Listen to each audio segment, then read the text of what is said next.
Let me just say good afternoon to everyone. And I'll get started, and we're going to have the panel do some presentations. But I think I'm going to start with some background on what is happening and try and at least open up your thoughts about what you're going to hear today so that you can help us in a discussion about what you're thinking about what's going on. So as a top Democrat on the House Financial Services Committee, I've been raising the alarm in the halls of Congress and back here in Washington, in Los Angeles, about the disastrous impact of Donald Trump and co-president Elon Musk's power. We were warned that this would happen. Republicans told us exactly what they would do. Who here remembers Project 2025? Last year, Trump denied knowing anything about Project 2025, the radical right-wing plan to reshape the federal government. Of Project 2025, Trump said, I don't know anything about it, I don't want to know anything about it. But now, Trump, Elon Musk, and his appointees are following the Project 2025 playbook. They are recklessly gutting federal agencies and government capacity. Elon Musk has said the government should privatize everything we possibly can. The billionaires are taking over our government for the benefit of themselves and their friends, eliminating law enforcement, investigation, and oversight. And I'm here today to talk to you about the impact of this coup d'etat. This is a coup that is taking place, because that is what it really is, a coup. And I want to talk about what will happen with our programs and services that our communities rely on. First, let me talk about Consumer Financial Protection Bureau, an especially important agency that Trump and Musk are dismantling is the CFPB.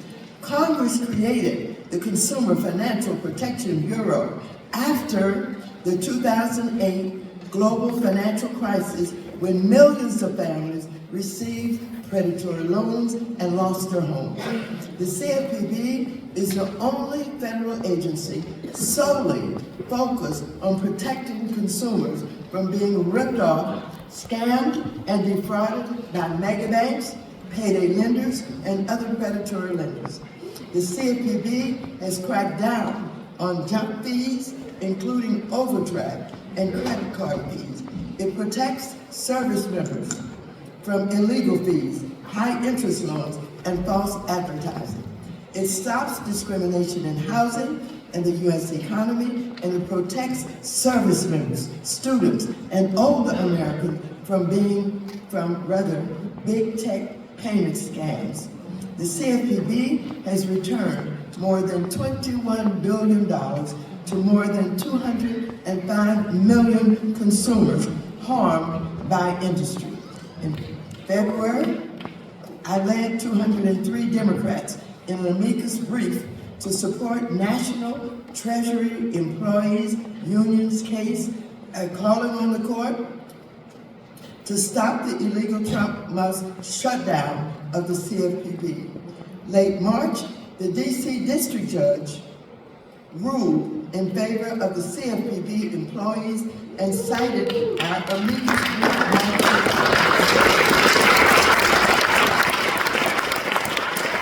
This was a major victory, although the Trump administration has not given up trying to shut down the agency. The Trump team tried again, issuing what is known as reduction in force notices, or RIFs, to about 1,500 of the 1,700 CFPB employees, saying they'd lose their job after 60 days. But the judge blocked them again until she can have a hearing on the matter on April 28 to explore if these RIFs violate her first preliminary injunction. The Trump administration will do all it can to tear down the CFPB, but we will continue to stand up for consumers and fight back. As ranking member of the House Financial Services Committee, I'm leading Democrats in fighting to protect the CFPB. I've sent 7 letters to investigate aspects of the illegal CFPB shutdown. I'm sounding the alarm during the committee hearings. I introduced a resolution of inquiry in the House demanding that the President provide Congress with information about how Elon Musk and his Doge minions have gained access to sensitive consumer and business data, as well as their plans to shut down the agency. The House Financial Services Committee will likely consider the resolutions in 2 weeks. I'm not optimistic because we're in the minority, but we're going to keep doing our work. We're going to keep confronting. We're going to keep doing everything that we can, not only to educate the public, but to get these issues discussed and to try and see if we can find just a few Republicans to join us on some of the issues in order to save government in the way that we expect it to be saved. I also led Democratic opposition in the House to 2 resolutions that will rescind 2 important CFPB rules limiting bank overdraft fees and protecting consumers from being scammed by big tech payment apps. Now, let me move on to something we're all familiar with, the Department of Housing and Urban Development, because Trump is really attacking her.